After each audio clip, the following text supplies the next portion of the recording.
Professor Nageshwar గారు మనతో join అయ్యారు. నమస్తే నాగేశ్వర్ గారు. ఎన్నికలకు ముందు నుంచి ఇప్పటి వరకు కూడా బీఆర్ఎస్ బీజేపీ విలీనం అనే వార్తలు తరచూ చూస్తూ ఉన్నాం. రీసెంట్గా రేవంత్ రెడ్డి చాలా సెన్సేషనల్ కామెంట్ చేశారు సార్.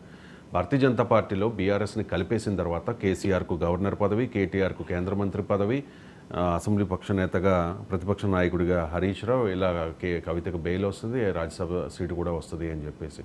సో దీనికి వెంటనే బీఆర్ఎస్ నాయకులు కూడా బండి సంజయ్ అండ్ ఈటెల రాజేందర్ వీళ్ళిద్దరు కూడా రియాక్ట్ అయ్యారు.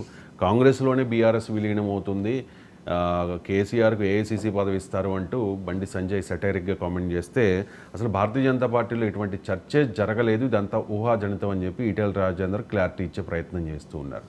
సో బీఆర్ఎస్ కేంద్రంగా బీజేపీ అండ్ కాంగ్రెస్ నాయకులు చేస్తున్న కామెంట్స్, దీని చుట్టూ జరుగుతున్న రాజకీయం, ఎందుకు పదే పదే ఇటువంటి ప్రచారం జరుగుతుంది? అంటే బీఆర్ఎస్లో ఒక చర్చ జరిగిన మాట నిజం.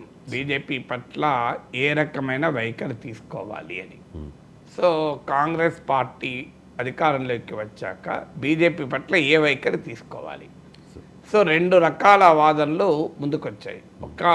ఒకటి బీజేపీ పట్ల స్నేహపూర్వకంగా ఉండాలి, ఇప్పుడు బీజేపీ ప్రధాన ప్రత్యర్థి కాదు కదా అని. రెండవది బీజేపీ కాంగ్రెస్ల పైన పోరాడాలని. నాకు తెలిసినంత వరకు బీజేపీ పట్ల కాస్త మెతక వైఖరి అనుసరించాలన్నదే బీఆర్ఎస్ వైఖరి.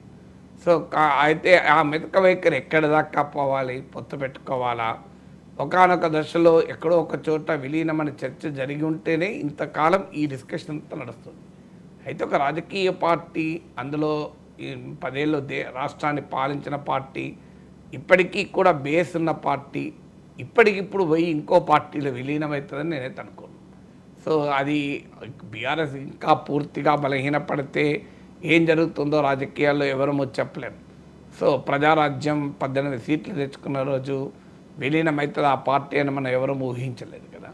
సో అందువల్ల రాజకీయాల్లో ఏం జరుగుతుందో ఊహించలేం. కానీ ఈ రోజున్న రాజకీయ పరిస్థితుల్లో బీఆర్ఎస్ విలీనమయ్యేటువంటి వాతావరణం ఉందని నేను అనుకోను. కానీ బీజేపీ పట్ల కాస్త మెతక వైఖరి అనుసరించే అవకాశం అయితే ఉంది. ఎందుకంటే రాష్ట్రంలో గతంలో మనం ఆంధ్రప్రదేశ్లో టీడీపీ వైసీపీల స్వభావం చూసాం, ఒడిస్సాలో బిజు జనతాదళ స్వభావం చూసాం.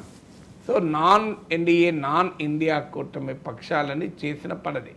అయితే ఇటీవల ఎన్నికల్లో అన్నీ దెబ్బతిన్నాయి. బిజు జనతాదళ, వైఎస్ఆర్ కాంగ్రెస్, తెలుగుదేశం, బీఆర్ఎస్, ఏఐఏడీఎంకే, ఈ పార్టీలన్నీ అటు ఎన్డీఏలో లేక ఇటు ఇండియా కూటమిలో లేక పార్టీలన్నీ దెబ్బతిన్నాయి. ఈ దెబ్బతిన్న తర్వాత బీఆర్ఎస్లో ఈ డైలమా అనేది ఖచ్చితంగా ముందుకు వచ్చింది. ఏం చేయాలి? ఎందుకంటే బీఆర్ఎస్ ఓటింగ్ ఏమో బీజేపీకి వెళ్ళిపోతుంది, బీఆర్ఎస్ నాయకులేమో కాంగ్రెస్లో చేరుతున్నారు. అసలు బీఆర్ఎస్ ఉనికి అస్తిత్వం ఏంటి? ఒకవైపు ఏమో కేసులు టైటన్ అవుతున్నాయి, ఢిల్లీ లిక్కర్ స్కామ్ లాంటిది కవిత చుట్టూ ఉంది. రాష్ట్రంలో కూడా ఇంకా కొన్ని రోజుల్లో ఏ కేసులు రాష్ట్ర ప్రభుత్వం వైపు నుంచి కూడా వస్తాయో తెలియదు. ఈ గందరగోళంలో ఫ్యూచర్ కోర్స్ ఆఫ్ యాక్షన్ ఏంటి అనేది బీఆర్ఎస్లో ఉన్న ఆందోళన మాత్రం నిజం. ఆ ఆందోళన రకరకాల రూపాల్లో రాజకీయ డిబేట్లో, డిస్కోర్స్లో రిఫ్లెక్ట్ అవుతుంది. ఇక బీఆర్ఎస్ని ఎందుకు టార్గెట్ చేస్తున్నారంటే, రాష్ట్రంలో బీఆర్ఎస్ పట్ల ఉన్న భారీ వ్యతిరేకతే కాంగ్రెస్ని గెలిపించింది, బీజేపీని ఆ స్థాయికి తీసుకొచ్చింది. ఉప ఎన్నికల నుంచి మనం చూస్తున్నాం యాంటీ బీఆర్ఎస్ సెంటిమెంట్. అందుకే బీఆర్ఎస్ బలం కన్సిస్టెంట్గా పడిపోతుంది.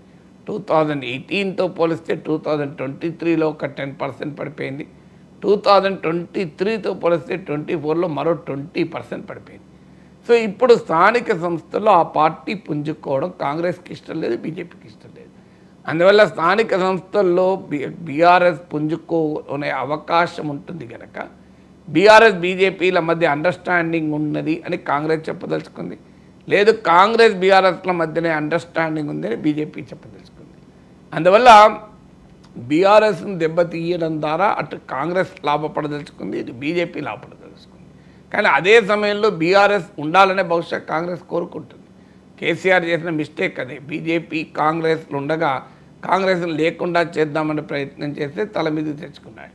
అందువల్ల కాంగ్రెస్ నాయకత్వం సెన్సిబుల్గా ఆలోచిస్తే బీఆర్ఎస్ బలహీనపడాలని కోరుకోవచ్చు, కానీ బీఆర్ఎస్ ఫీల్డ్లో ఉండాలనే కోరుకుంటుంది.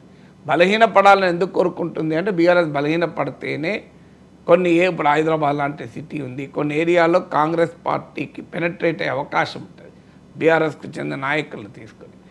కానీ అదే సమయంలో బీఆర్ఎస్ మొత్తం అదృశ్యం కావాలని కాంగ్రెస్ కోరుకుంటుందని అనుకోరు. ఎందుకంటే ముక్కోన పోటీ ఉన్నప్పుడు అది కాంగ్రెస్కే లాభం. సో అందువల్ల అది ఇటీవల లోక్సభ ఎన్నికలప్పుడు కూడా మనం చూసాం. బీఆర్ఎస్ బాగా బలహీనపడడమే బీజేపీకి 8 సీట్లు రావటానికి కారణమైంది. అందువల్ల కాంగ్రెస్ పార్టీ బీఆర్ఎస్ దెబ్బతినడం ద్వారా లాభపడాలని చూస్తుంది. అలాగే బీఆర్ఎస్ ప్రజెన్స్ ఉండడం అనేది కాంగ్రెస్ లాభం. సో ఈ కాంటెక్స్ట్లో బీఆర్ఎస్ పై బీజేపీతో కలుస్తుందని చెప్పడం ద్వారా ఒక రకమైన ఒత్తిడి, అంటే బీఆర్ఎస్ బీజేపీలో కలవకుండా ఒత్తిడి తేవడం. ఒకవేళ కలిస్తే ఇంకా మేము ముందే చెప్పాం వాళ్ళిద్దరు ఒక్కటే అని చెప్పడం. ఎందుకంటే అసెంబ్లీ ఎన్నికల్లో కూడా బీఆర్ఎస్ బీజేపీ ఒక్కటే అని ప్రచారం చేసి కాంగ్రెస్ లాభపడింది కూడా, బీజేపీ దెబ్బతిన్నది కూడా అక్కడే. అందువల్ల కాంగ్రెస్ రాజకీయ వ్యూహంలో భాగం బీఆర్ఎస్ను పైన ఒత్తిడి తీసుకురావడం, బీజేపీ రాజకీయ వ్యూహం ఆ ఒత్తిడి నుంచి తట్టుకోవడం. సో కాంగ్రెస్ బీఆర్ఎస్తో కలిసాము అంటే బీజేపీకి తమకు నష్టమని బీజేపీలో ఒక నాయకత్వం బలంగా భావిస్తుంది. అందులో బీఆర్ఎస్తో కలవడాన్ని ఎట్టి పరిస్థితుల్లో అంగీకరించిన వారు స్పందిస్తున్నారు. బండి సంజయ్ కానీ ఈటల రాజేందర్ కానీ బీఆర్ఎస్ను బీజేపీ కలవడాన్ని బహుశా అంగీకరించారు. బండి సంజయ్ ఎట్టి పరిస్థితులు అంగీకరించాడు, ఈటల రాజేందర్ కూడా ఆ పార్టీ నుంచి వచ్చాడు. కానీ బీఆర్ఎస్ బీజేపీ స్నేహాన్ని కోరుకునే వాళ్ళు కూడా ఉన్నారు, వాళ్ళు రియాక్ట్ అవుతలేరు బీజేపీలో. అందువల్ల రాజకీయాల్లో ఇలా ఒకరిపైన ఒకరు అందమైన స్క్రిప్టులతో దాడులు చేసుకోవడం సహజం, అది పాలిటిక్స్లో అది రొటీన్గా జరిగేది. సో బండి సంజయ్ కూడా దీని మీద రియాక్ట్ అయ్యారు సార్ రేవంత్ కామెంట్స్ మీద. కవితకు ఇన్నాళ్ళు బెయిల్ రాలేదు ఢిల్లీ లిక్కర్ స్కామ్